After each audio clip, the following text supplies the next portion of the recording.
कहानी की शुरुआत होती है आज नाम के एक आदमी से, जिसकी आंख खुली एक बहुत ही महंगी गाड़ी में। वो चौंक गया कि अबे ये किसकी गाड़ी है। उसने गाड़ी के मैप्स में होम बटन पे क्लिक किया तो वो टेस्ला गाड़ी उसे खुद ब खुद एक आलीशान घर तक ले गई। वहाँ उसे जेफ नाम का एक आदमी मिला, जिसने बताया कि सर मैं आपका असिस्टेंट हूँ। ये सुनते ही आज ने चौंक कर पूछा कि ये किसका घर है, जिस पर जेफ ने जवाब दिया कि आपका ही तो है सर, क्या हुआ। फिर भी आज को विश्वास नहीं हुआ तो उसने ऊपर जाकर देखा कि ये सब हो क्या रहा है। वहाँ उसने अपनी ऐसी तस्वीरें देखी जो उसने कभी खिंचवाई ही नहीं थी। तभी वहाँ अचानक से गैब्रियल नाम का एक फरिश्ता प्रकट हो गया। गैब्रियल ने उसे बताया कि मैंने तुम्हारी जिंदगी जेफ से बदल दी है। दरअसल आज जितना चौंका इसलिए हुआ था क्योंकि असल जिंदगी में वो जेफ का असिस्टेंट था। गैब्रियल ने ये सब इसलिए किया ताकि आज को समझ आए कि किसी और की जिंदगी उससे बेहतर नहीं है, सबकी अपनी मुश्किलें हैं। और उसे पूरा यकीन था कि आज एक हफ्ते के अंदर अपनी पुरानी जिंदगी में वापस जाना चाहेगा। लेकिन वो तो इस आलीशान जिंदगी से बहुत खुश है। वो आराम से ऐश करने लगा। फिर उसने पूल में लेटकर आराम से गैब्रियल को याद दिलाया कि तुझे याद भी है मेरी जिंदगी कैसी थी, ये सब छोड़कर वहाँ वापस जाऊंगा मैं। इसके बाद हमें आज की पुरानी जिंदगी दिखाई जाती है। वो गाड़ी चलाते हुए फोन पर टेक्सटिंग कर रहा था। इस वक्त गैब्रियल उसके पीछे ही बैठा है। उसने ऐन मौके पर आज का ध्यान सामने की तरफ कर दिया, जिससे उसका एक्सीडेंट होते होते बचा। दरअसल गैब्रियल का काम यही है, फोन चला रहे लोगों का एक्सीडेंट होने से बचाना। आज इस वक्त एक दुकान के बाहर खड़ा था जहाँ बहुत लंबी लाइन है। ये उसका साइड हसल है। वो टास्क सार्जेंट नाम के एक प्लेटफॉर्म के लिए काम करता है, जहाँ दूसरे लोगों के लिए छोटे मोटे काम करके पैसे कमाए जाते हैं। कॉलेज में उसने डॉक्यूमेंट्रीज बनाना सीखा था, लेकिन काफी समय से उसे कोई बढ़िया काम नहीं मिला। इसी वजह से उसे अजीबोगरीब नौकरी करनी पड़ रही है। आज वो किसी और के लिए लाइन में खड़ा है और इस चीज के उसे पैसे मिलेंगे। आज 2 घंटे के लिए लाइन में वेट करता रहा, लेकिन फिर दुकानदार ने आकर कहा कि हमारे बंस तो खत्म हो गए हैं। जिसके बाद टास्क देने वाले आदमी ने भी ऑर्डर कैंसिल कर दिया और आज को एक फूटी कौड़ी नहीं मिली। गैब्रियल दूर से ये सब कुछ देख रहा था। इस काम के साथ साथ आज रात में दूसरी नौकरी भी करता था। वो इस वक्त काम पर ही था कि तभी एलिना नाम की लड़की उससे मिलने आई। उसने उससे पूछा कि यहाँ पर काम का माहौल कैसा है, क्या तुम खुश हो इस सबसे। एलिना दरअसल वर्कर्स की यूनियन बनाना चाहती थी ताकि कुछ तो बदलाव आए, पर आज ने कहा कि कुछ नहीं बदलने वाला, फालतू टाइम पास मत करो मेरा।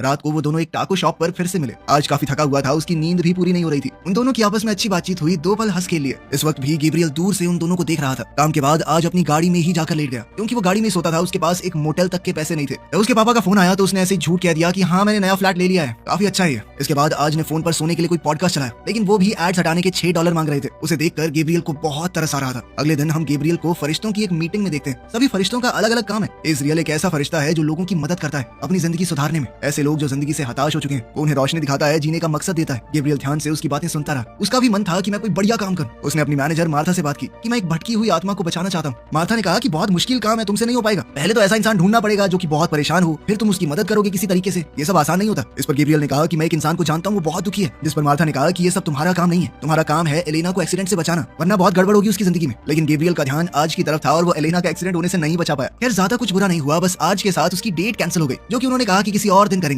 आज पूरा दिन काम कर रहा था, सोया तक नहीं था। इसके बाद उसे काम मिला। वो जेफ नाम के एक बेहद अमीर आदमी के घर टास्क करने पहुंचा। उसे जेफ की गैराज साफ करनी थी। जेफ इस वक्त अमीरों की तरह अपनी जिंदगी में ऐश काट रहा था। वो 3 मिनट के लिए ठंडे पानी में घुस जाता और फिर 15 मिनट के लिए सोना। इस दौरान आज ने उसकी गैराज को बिल्कुल अच्छे से मैनेज कर दिया। जेफ ने कहा कि बहुत बढ़िया काम किया तुमने, 5 स्टार दूंगा। आज ने मौका देखकर पूछा कि आप सब कुछ अकेले कर रहे हैं, आपको किसी असिस्टेंट की जरूरत है क्या। जेफ को उसका काम पसंद आया ही था, साथ ही उसे बढ़िया लगा कि आदमी कुछ करना चाहता है। तो उसने कहा कि 1 हफ्ते का ट्रायल कर सकते हैं। आज जेफ का असिस्टेंट बनने का काम बहुत अच्छे से कर रहा था। वो जेफ के लिए खाना अरेंज करने से लेकर पार्टीज प्लान करने तक सब कुछ कर रहा था। जेफ बहुत ज्यादा अमीर था। वो $2,50,000 की तो घड़ियां खरीद लेता। बाद में उसने आज को कंपनी का कार्ड दिया, ये कहकर कि मैं जो काम बोलता हूँ उसमें खर्चा हो तो इस कार्ड से कर लेना। ये काम मिलने से आज की जिंदगी थोड़ी बेहतर हो गई थी। आज वो अपनी गाड़ी में नहीं बल्कि एक मोटेल में सो रहा था।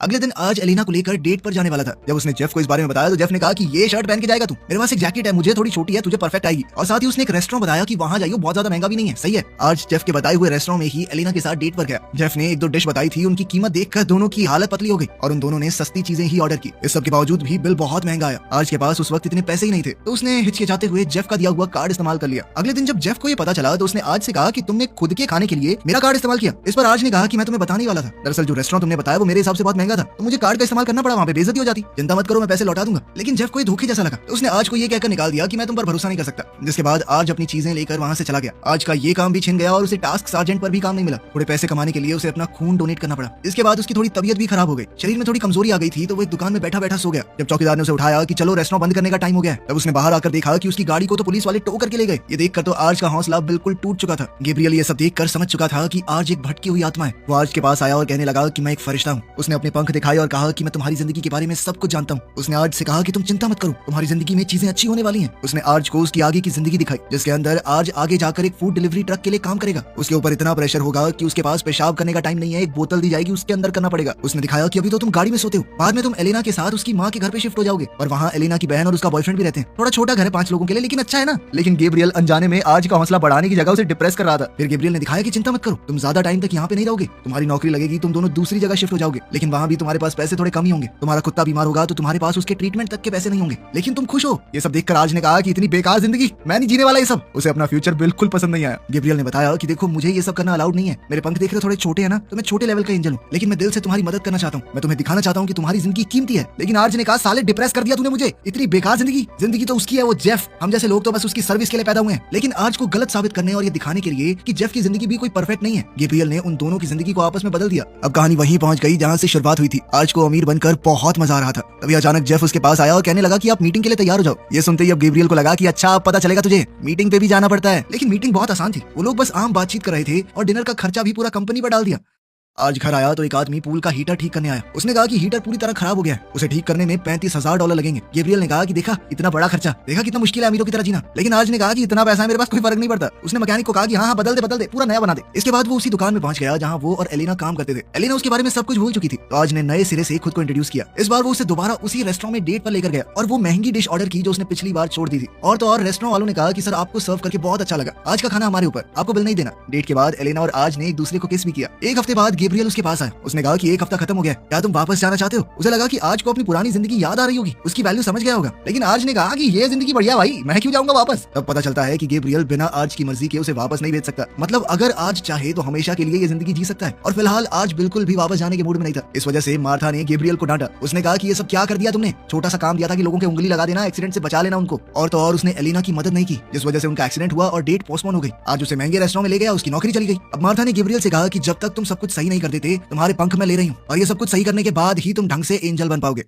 सीन शिफ्ट होता है आज की पार्टी पर। गैब्रियल जल्द ही उससे मिलने आया। अब दूसरे लोग भी गैब्रियल को देख पा रहे थे। गैब्रियल ने पूछा कि क्या ये सब जेफ के साथ गलत नहीं हो रहा जो भी तुम कर रहे हो। लेकिन जब आज को कोई फर्क नहीं पड़ा तो गैब्रियल ने जेफ की यादों को भी वापस बुला दिया। जेफ ये सब देखकर शॉक हो गया कि वो अपने घर में काम क्यों कर रहा है। इतना बड़ा झटका वो सह नहीं पाया और बेहोश हो गया। होश में आने के बाद जेफ को सब कुछ बताया गया। उसने आज से कहा कि मुझे अपनी जिंदगी वापस दो। उसने कहा कि चलो एक डील करते हैं, अगर तुम अभी अपनी जिंदगी में जाने को तैयार हो जाओ तो मैं तुम्हें $2 लाख दूंगा। आज ने चिल्लाते हुए कहा तेरी घड़ियों की कीमत इससे ज्यादा है, कुत्ते कितना गंदा इंसान है तू। लेकिन गैब्रियल ने कहा कि ये सब करना अलाउड नहीं है, तुम ऐसे लालच देके एक दूसरे की जिंदगी बदल नहीं सकते। लेकिन फिर जेफ कहने लगा देख भाई मुझे नहीं पता था कि तेरे पास घर तक नहीं है, इतनी बुरी हालत है तेरी, वरना ना निकालता तुझे, पर एक गलती के लिए मेरी पूरी जिंदगी चुरा लेगा क्या। गैब्रियल ने भी आज को थोड़ा समझाया, जिसके बाद वो मान गया। लेकिन उसने कहा कि थोड़े दिन दे दो मुझे, एंजॉय करना है थोड़ा, फिर चला जाऊंगा अपनी थकेली जिंदगी में वापस। इस पर जेफ ने कहा ठीक है। साथ ही उसने जेफ को चैलेंज दिया कि इन दिनों तू एक आम जिंदगी जीकर देख, फिर पता चलेगा कि गरीब लोग कैसे जीते हैं। इस पर जेफ ने इतरा कर कहा कि मैं अगर तेरी जगह होता ना तो आसानी से गरीब से अमीर बन जाता चुटकियों में। इसके बाद वो बाहर चल दिया, लेकिन गैब्रियल ने उसे रोका। उसने कहा कि मुझे भी रहने की जगह चाहिए। जेफ मान गया और दोनों मोटेल में बेड पर सो गए। लेकिन सुबह सुबह स्टाफ वहां पहुंच गया। उन्होंने कहा कि चेकआउट करना पड़ेगा और अगर नहीं करना तो पैसे भरो। लेकिन जेफ ने जैसे तैसे उसे मना लिया कि रात को पैसे दे दूंगा मैं। अगले दिन जेफ ने टास्क सार्जेंट पर काम करना शुरू किया आज की तरह। उसे आज की वो बिना 360 कैमरे वाली गाड़ी चलानी भी नहीं आती थी, रिवर्स करते हुए ठोक दी भाई ने। और गैब्रियल अपनी तरफ से उसकी पूरी मदद कर रहा था। जेफ को समझ आ रहा था कि गरीब लोग कितनी मुश्किल से जिंदगी बिता रहे हैं, इंसानों की जगह रोबोट ले रहे हैं। और साथ ही कस्टमर अगर खाने में कुछ कमी मिलती तो उस पर चिल्लाने लगते। जेफ ने समझाने की कोशिश की कि भाई मैंने थोड़ी पैक किया है, लेकिन उस बंदे ने कहा कि मैं तुझे 1 स्टार दूंगा, देखियो तू। पूरा दिन काम करने के बाद जेफ को पता चला कि आज जो उसने काम किया है उसके पैसे 1 हफ्ते बाद मिलेंगे। उसने हिसाब लगा के कहा कि जितने की हमने डिलीवरी की है उससे ज्यादा का तो पेट्रोल फूक दिया, हमने पैसे खोए हैं भाई। इसका मतलब था कि उन दोनों को आज गाड़ी में ही सोना पड़ेगा। दूसरी ओर आज एलिना के साथ मौज काट रहा था। एक रात उसने एलिना से पूछा कि इस वीकेंड पर मेरे साथ पेरिस चलोगी, पर एलिना ने कहा कि मैं यूनियन बनाना चाहती हूँ ना, उस चीज की मीटिंग है। इस पर आज ने पूछा कि मीटिंग किसी और दिन रख लो। दरअसल वो चाहता था कि वो दोनों एक बार पेरिस चले जाएं। अपनी बेकार सी जिंदगी में लौटने से पहले वो आखिरी चीज करना चाहता था। लेकिन इस सब के दौरान बात थोड़ी बिगड़ गई। एलिना को ये बात बिल्कुल पसंद नहीं आई कि आज उसके काम को छोटा समझता है। एलिना ने कहा कि मेरी जिंदगी चाहे छोटी हो मेरे लिए जरूरी है, तुम रहो अपने आलीशान बंगले में, मैं आम जिंदगी में खुश हूँ। एलिना के जाने से आज थोड़ा दुखी हो गया। वो ड्राइव करते करते उसे लगातार मैसेज भेज रहा था कि वो रिप्लाई करे। इसी वजह से अचानक उसका एक्सीडेंट हो गया।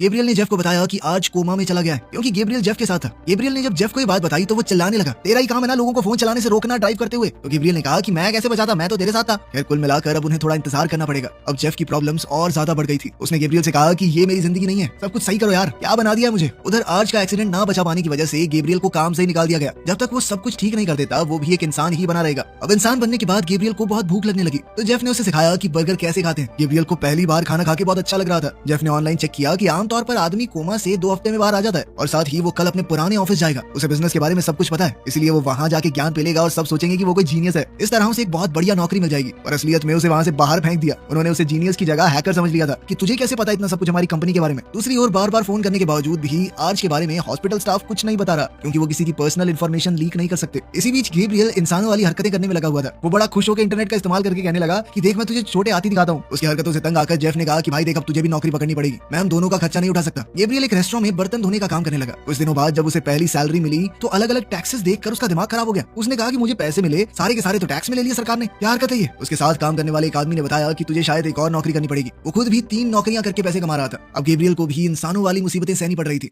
दूसरी तरफ आज कोमा से जाग गया। नर्स ने कहा कि 2 लोग तुम्हारे बारे में बहुत पूछ रहे थे, अगर जानते हो तो कॉल कर लेना। तभी आज के दिमाग में एक खुराफाती प्लान आया। उसने नर्स से कहा कि जब कभी लोग कोमा से उठते हैं तो कभी कभी उनकी याददाश्त भी चली जाती है ना। इस पर नर्स ने हामी भरी। अब आज ने फैसला किया कि वो याददाश्त खोने का नाटक करेगा। उसी वक्त जेफ को फूड डिलीवरी का ऑर्डर मिला और ये एड्रेस उसी के आलीशान बंगले का था जिसके अंदर आज उसकी जगह लिए बैठा है। जेफ समझ गया कि आज कोमा से उठ चुका है। वो बहुत गुस्से में घर के बाहर गया, लेकिन वहां जाकर आज ऐसा दिखाने लगा कि हाँ जी सर कौन हो आप। आज एक्टिंग करने लगा कि मैं तुम्हें जानता हूँ क्या। अरे सॉरी भाई मुझे कुछ याद नहीं है, कौन हो तुम बताओ ना। जेफ बेचारा समझ नहीं पा रहा था कि इसके साथ सच में ऐसा हुआ है या ये झूठ बोल रहा है। उसने ये सब कुछ जाकर गैब्रियल को बताया। जेफ ने फ्रस्ट्रेट होकर कहा कि मेरी भगवान से बात करवाओ, मुझे नहीं पता मैं उनसे ही लड़ाई करूंगा। अब इस पर गैब्रियल ने कहा कि मेरे पास कोई पावर नहीं है, अब मैं तुम्हारी तरह इंसान हूँ। साथ ही उसने सुट्टे मारना शुरू कर दिया था। अब वो एक चेन स्मोकर बन चुका था। जेफ ने कहा कि क्या ये बर्तन ही धोता रहेगा, सिगरेट पीता रहेगा, कि जिंदगी वापस भी चाहिए अपनी एंजल वाली जिंदगी। ये सुनकर गैब्रियल के दिमाग में एक आइडिया है। उसने कहा कि ये सारी गड़बड़ तब शुरू हुई जब मैं अपना काम नहीं कर पाया एलिना को एक्सीडेंट से बचाने का। अगर वो एलिना की जिंदगी को सही रास्ते पर ले आए तो शायद आज भी अपने आप सही रास्ते पर आ जाएगा और हो सकता है वो अपनी जिंदगी में वापस आना चाहे। उधर एलिना एक बड़ी सी स्पीच देकर लोगों को मोटिवेट करने की कोशिश कर रही थी कि हमें एक यूनियन बनानी चाहिए, लेकिन फिर भी वो बहुत बड़े मार्जिन से हार गई। ज्यादातर लोगों ने ना में वोट किया। गैब्रियल भी ये सब देखकर बहुत उदास हुआ। दूसरी तरफ जेफ को उसकी फूड डिलीवरी वाली नौकरी से निकाल दिया गया क्योंकि वो कंपनी अब रोबोट्स को इस्तेमाल करेगी इंसानों की जगह पर। वो फ्रस्ट्रेट होकर बोला कि ये सब बहुत मुश्किल है यार, कैसे करते हैं लोग ये सब। मेरी पुरानी जिंदगी में मैं बस छुट्टियां मनाता था और थोड़ी बहुत मीटिंग अटेंड करता था। उसी वक्त पुलिस वहां आ गई और जेफ की गाड़ी पर पहले से पार्किंग टिकट्स होने की वजह से उसे जब्त कर लिया गया। साथ ही पुलिस वाले ने उसे बताया कि जितने दिन गाड़ी वहां पर खड़ी रहेगी उतना ज्यादा खर्चा बढ़ जाएगा। जेफ को समझ ही नहीं आ रहा था कि कोई गरीब अगर तरक्की करे तो करे कैसे इस देश में। गैब्रियल ने कहा कि यही सब आज के साथ भी हुआ था। अब जेफ को कोई रास्ता नहीं दिख रहा था, इस तरह तो वो लोग भूखे मर जाएंगे। तब उसे याद आया कि मेरे पास बहुत महंगी गाड़ियां पड़ी हैं और अपने घर की तिजोरी का पासवर्ड तो उसे पता ही है। जब वो घर में पहुंचे तो वहाँ पार्टी चल रही थी। आज जेफ का 40वां बर्थडे था जो आज मना रहा था उसकी जगह पर। गैब्रियल कहने लगा कि यार मुझे चोरी करना ठीक नहीं लग रहा। इस पर जेफ ने कहा कि ये सब कुछ मेरा है, चोरी कैसे हुई। तभी हमने देखा कि आज ने जेफ के डांस मूव भी कॉपी कर लिए। ये देखकर जेफ को बहुत गुस्सा आया। खैर वो अंदर जाकर छुप गया ताकि मौका पाते ही घड़ियां ले सके।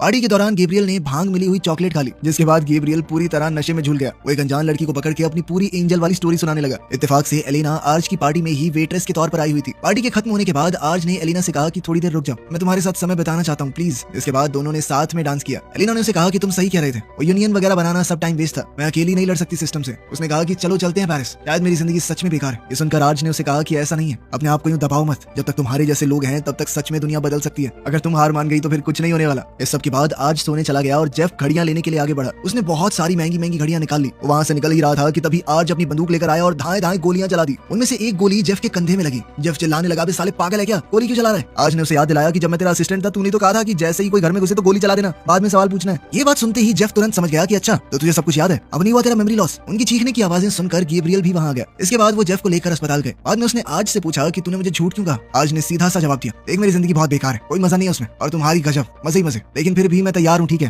बदल लूंगा मैं जिंदगी फिर से। लेकिन गैब्रियल ने कहा कि अगर तुम सच में अपनी जिंदगी बदलना चाहते तो बदल ली होती, अभी तुझे सिर्फ जेफ के लिए बुरा लग रहा है। जब तक तुझे सच में नहीं लगता कि तेरी जिंदगी जीने लायक है तब तक तू वापस नहीं जा सकता। ये सुनकर तो जेफ का दिमाग खराब हो गया। अबे उस जिंदगी पे कौन वापस जाएगा, मैं 4 दिन से जी रहा हूँ, मैंने जी के देख ली भाई, कोई नहीं चाह सकता ये। इस पर आज ने कहा कि फिर चलो मेरे घर चलते हैं, मतलब तुम्हारे घर, आराम से मौज काटेंगे तीनों भाई। वो तीनों सोना में मस्त बैठ गए। उन तीनों ने मिलकर अब मौज मस्ती शुरू कर दी। अब तीनों आराम से जिंदगी काटने लगे। तभी मार्था अचानक से गैब्रियल से मिलने आई। उसने कहा कि मैंने तुम्हें इतना आसान सा काम दिया था, बस लोग जो ड्राइव करते हुए मैसेज कर रहे हैं उन्हें रोकना था, पर ज्यादा दिमाग लगा के तुम यहाँ अटक गए, बर्तन धो रहे हो, सिगरेट पी रहे हो, मैं सब कुछ देख रही थी। गैब्रियल ने माना कि बहुत मुश्किल है, मैं कैसे आज को उसकी जिंदगी के लिए नई उम्मीद दिखाऊं। इस पर मार्था ने कहा कि कभी कभी एक भटकी हुई आत्मा को एक एंजल की नहीं सिर्फ एक इंसान की ही जरूरत होती है। शाम को वो तीनों टाकोस खाने गए। वहाँ एलेना भी मिली। वो यूनियन को फिर से बनाने की कोशिश कर रही थी। उसे समझ आ गया कि उसे कोशिश करते रहना होगा, वो एकदम से तो नहीं जीत जाएगी लेकिन लड़ना नहीं छोड़ सकती। वहाँ से वो सब डांस करने चले गए और तब आज ने देखा कि गैब्रियल पहले तो मस्त नाच रहा था लेकिन फिर अचानक से दुखी होकर चला गया। आज ने उसका पीछा किया, क्या हुआ भाई, दुखी क्यों हो गया। इस पर गैब्रियल ने कहा कि मैं एक नंबर का बेवकूफ एंजल हूँ, सब कुछ बिगाड़ दिया मैंने, मैं किसी लायक नहीं हूँ, मैं एंजल से सुट्टेबाज बन गया हूँ, समझ रहा तू। इस पर आज ने कहा कि तुम मुझे दिखाने आए थे कि मेरी जिंदगी जीने लायक है, तुम खुद हार नहीं मान सकते। इस पर गैब्रियल ने कहा कि हाँ मैं दिखाने तो आया था लेकिन तुमने असली जिंदगी जीने की बजाय ये बड़े आलीशान महल में रहने को चुना। इस पर आज ने कहा कि मुझे वो सब नहीं चाहिए, बस थोड़ी ठीक सी जिंदगी चाहिए भाई। अगर मैं वापस अपनी जिंदगी में चला गया तो क्या मुझे मेरी नौकरी मिलेगी, मेरी गाड़ी या कुछ भी,